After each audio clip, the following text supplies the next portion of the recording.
And this was originally published in the book Living Dhamma, again translated by Bruce Evans. And this talk was given at the Manjushri Institute in Cumbria in 1977. So when Ajahn Chah visited there up in the north of England, the Tibetan Centre, Manjushri Institute.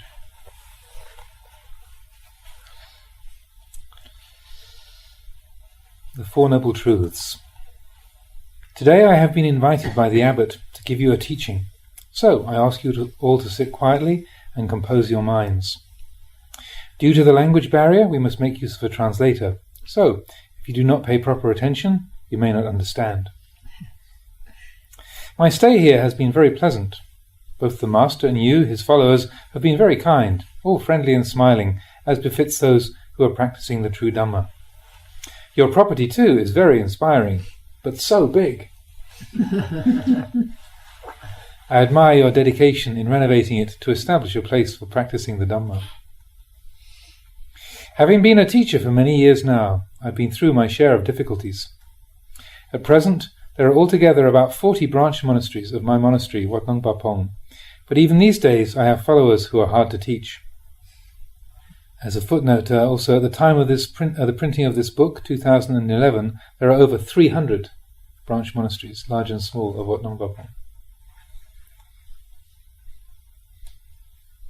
So even these days I have followers who are hard to teach. Some know but don't bother to practice.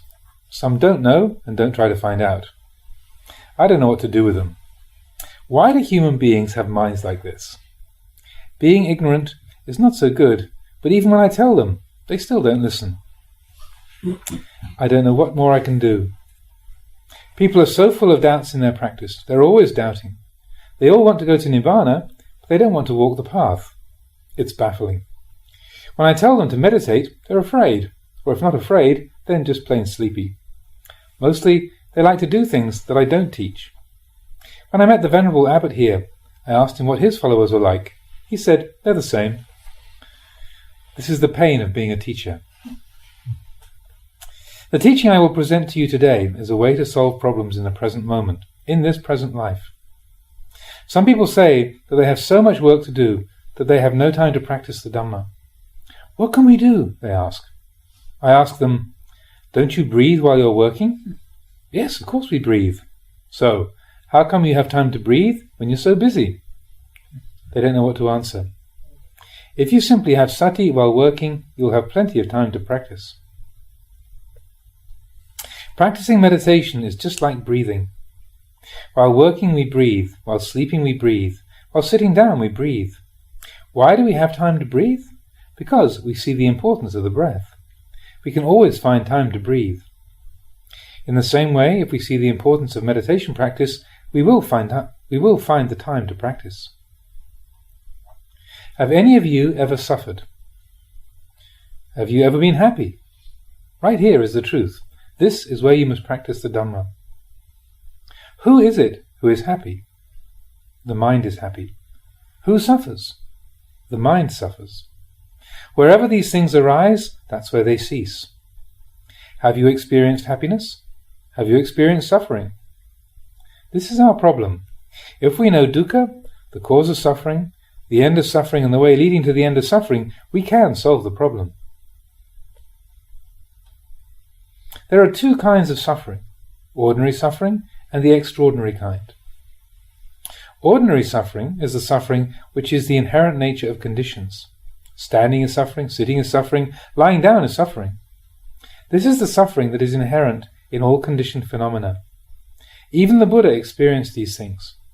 He experienced comfort and pain, but he recognized them as conditions in nature.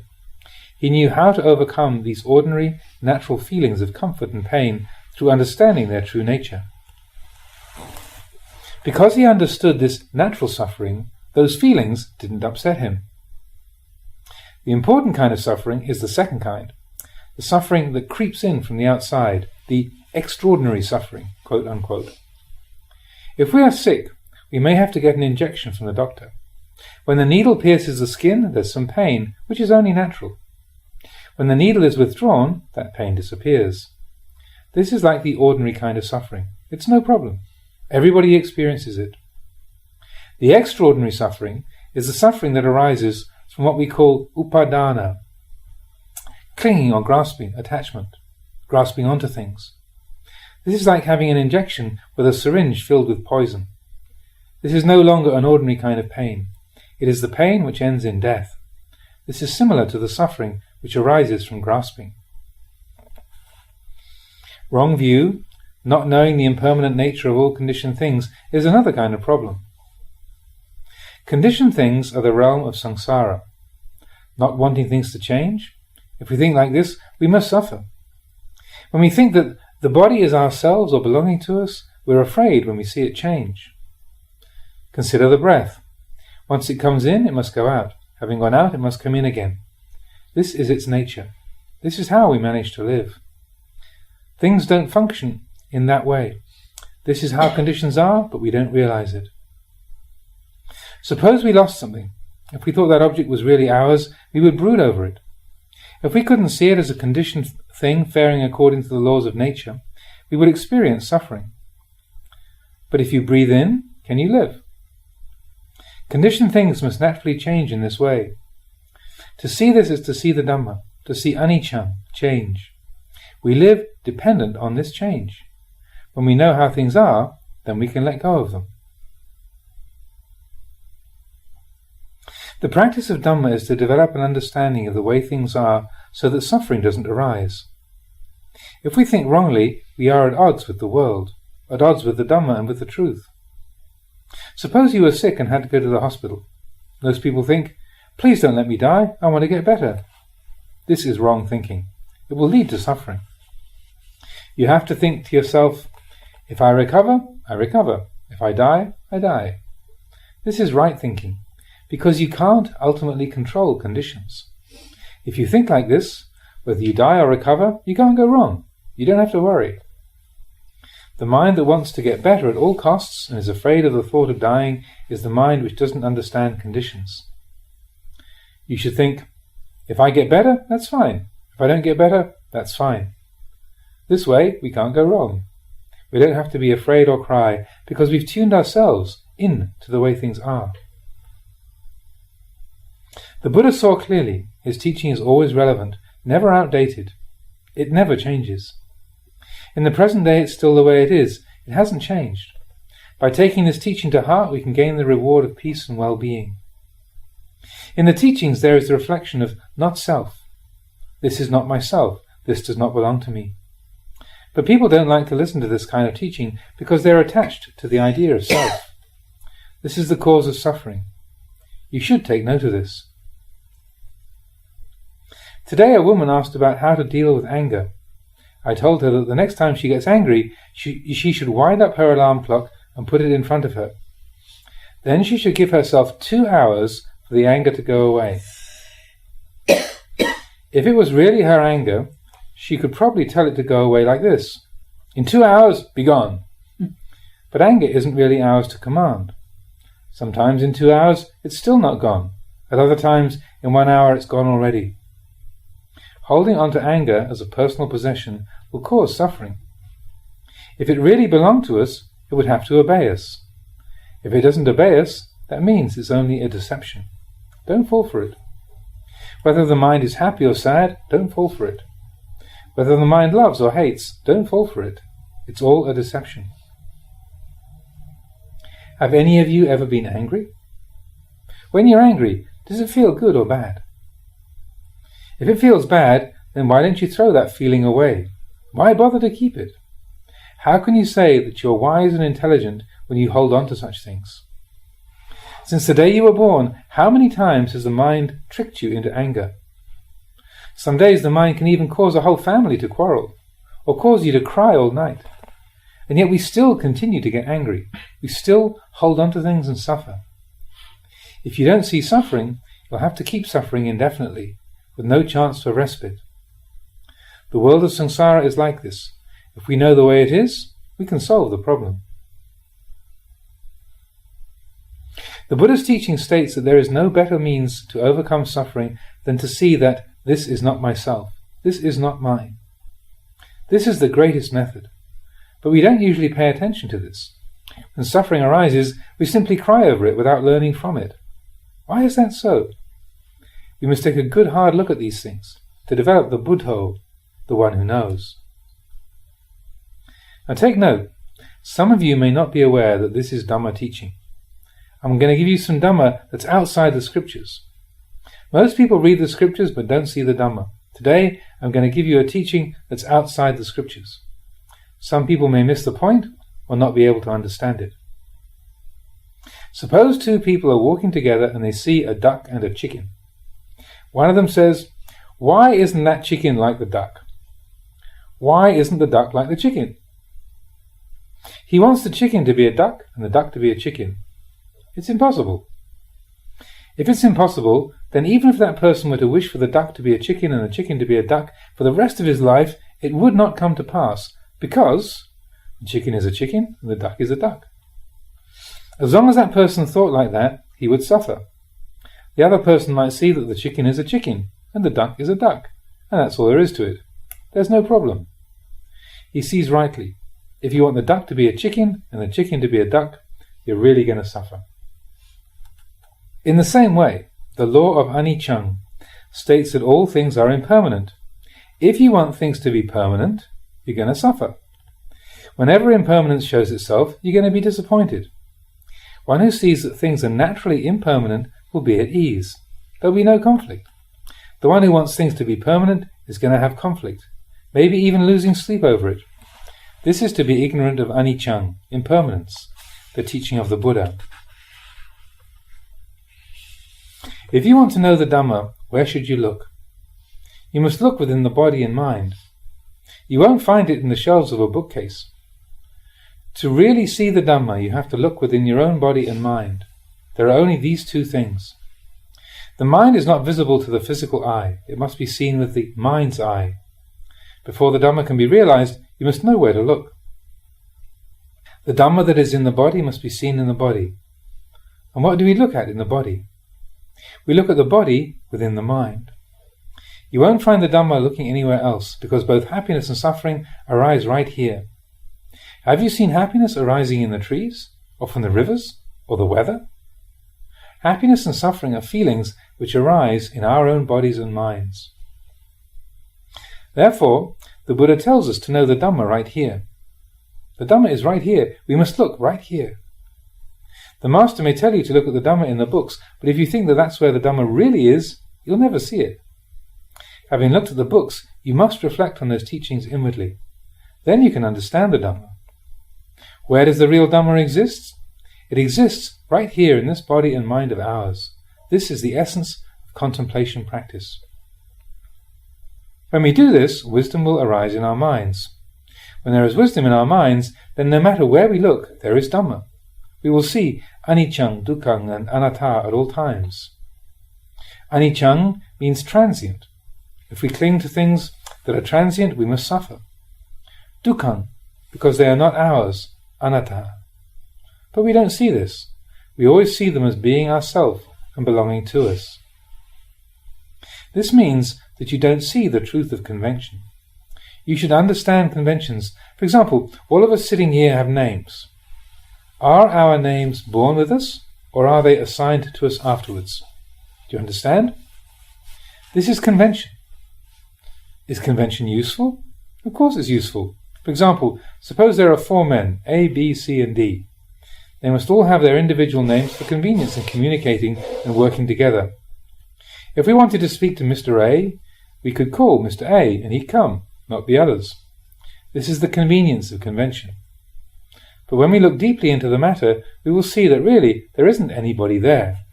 We will see transcendence. There's only earth, water, wind and fire, the 4 elements. This is all there is to this body of ours. But we don't see it in this way because of the clinging power of attavad upadana, clinging to the sense of self. If we were to look clearly, we would see that there isn't really much to what we call a person. The solid part is the earth element, the fluid part is the water element, the part which provides heat is called the fire element. When we break things down, we see that there is only earth, water, wind and fire. Where is the person to be found? There isn't one. That's why the Buddha taught that there is no higher practice than to see that this is not myself and does not belong to me. They are simply conventions. If we understand everything clearly in this way, we will be at peace. If we realize in the present moment the truth of impermanence, that things are not ourself or belonging to us, then when they disintegrate, we are at peace with them, because they don't belong to anybody anyway. They're merely the elements of earth, water, wind and fire. It's difficult for people to see this, but even so, it's not beyond our ability. If we can see this, we will find contentment. We will not have so much anger, greed or delusion. There will always be Dhamma in our hearts. There will be no need for jealousy and spite, because everybody is simply earth, water, wind and fire. There's no more to them than this. When we accept this truth, we will see the truth of the Buddha's teaching. If we could see the truth of the Buddha's teaching, we wouldn't have to use up so many teachers. It wouldn't be necessary to listen to teachings every day. When we understand, then we simply do what's required of us. But what makes people so difficult to teach is that they don't accept the teaching and argue with the teachers and the teaching. In front of the teacher they behave a little better, but behind his back they become thieves. People are really difficult to teach. The people in Thailand are like this. That's why they have to have so many teachers. And be careful. If you're not careful, you won't see the Dhamma. You must be circumspect, taking the teaching and considering it well. Is this flower pretty? Do you see the ugliness within this flower? For how many days will it be pretty? What will it be like from now on? Why does it change so? In 3 or 4 days you have to take it and throw it away, right? It loses all its beauty. People are attached to beauty, attached to goodness.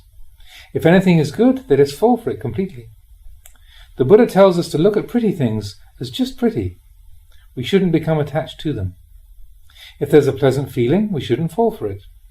Goodness is not a sure thing. Beauty is not a sure thing. Nothing is certain. There is nothing in this world that is a certainty. This is the truth. The things that aren't true are the things that change, such as beauty. The only truth it has is in its constant changing. If we believe that things are beautiful, when their beauty fades, our mind loses its beauty too. When things are no longer good, our mind loses its goodness too. When they are destroyed or damaged, we suffer because we've clung to them as being our own. The Buddha tells us to see that these things are simply constructs of nature. Beauty appears, and in not many days it fades. To see this is to have wisdom. Therefore, we should see impermanence.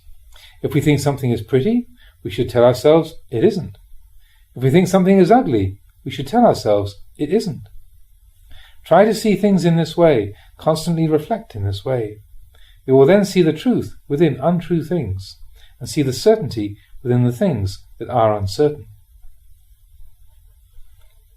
Today I have been explaining the way to understand suffering, what causes suffering, the cessation of suffering, and the way leading to the cessation of suffering. When you know suffering, you should throw it out. Knowing the cause of suffering, you should throw it out. Practice to see the cessation of suffering. See anicca, dukkha and anatta, and suffering will cease. When suffering ceases, where do we go? What are we practicing for? We are practicing to relinquish, not in order to gain anything. There was a woman this afternoon who told me that she's suffering. I asked her what she wants to be, and she said she wants to be enlightened. I said, as long as you want to be enlightened, you'll never become enlightened. Don't want anything. When we know the truth of suffering, we throw out suffering.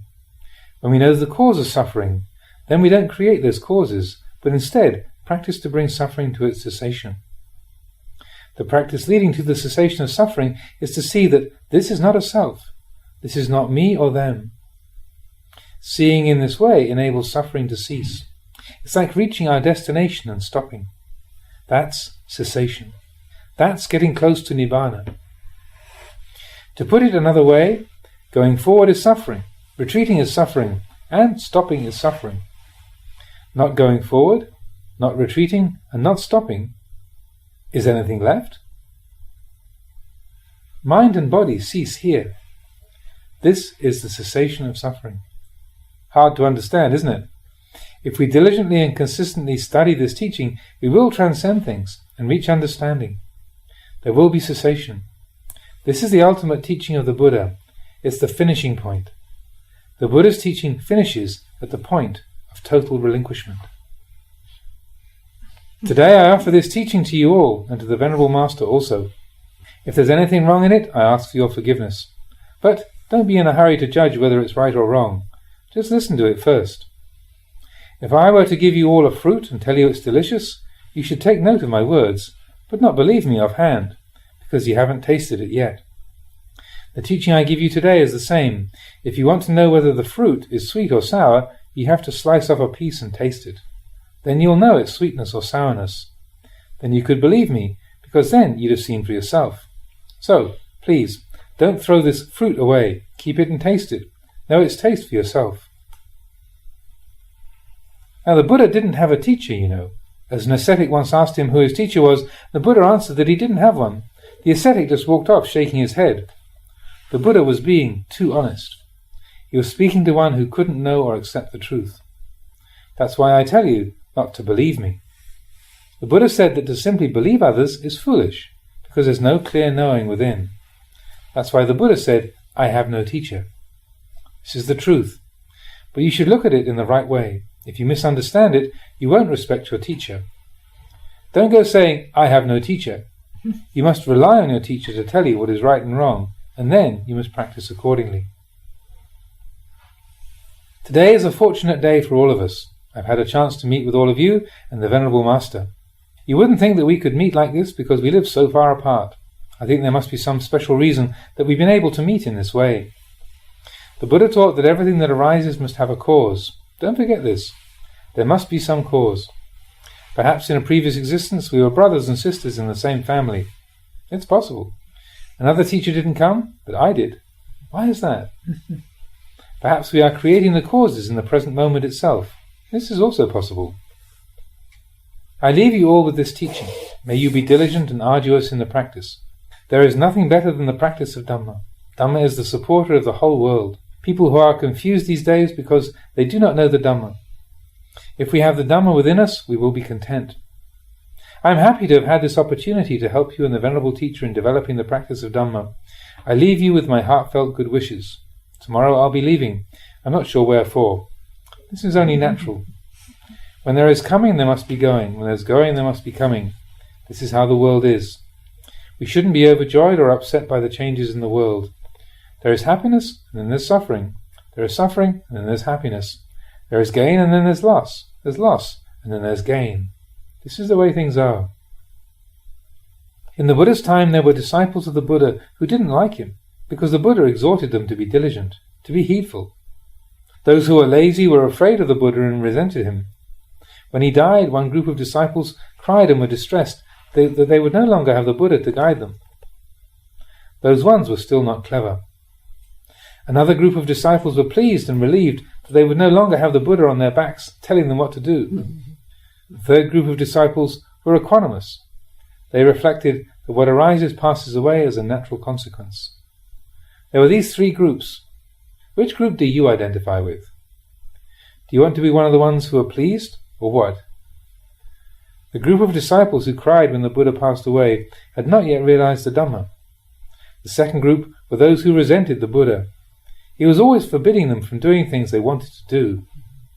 They lived in fear of the Buddha's scorn and reprimands, so when he passed away, they were relieved. These days, things aren't much different. It's possible that the teacher here has some followers who are resentful towards him. They might not show it outwardly, but it's there in the mind. It's normal for people who still have defilements to feel this way. Even the Buddha had people hating him. I myself have followers who resent me also. I tell them to give up evil actions, but they cherish their evil actions, so they hate me. There are plenty like this. May all of you who are intelligent make yourselves firm in the practice of Dhamma.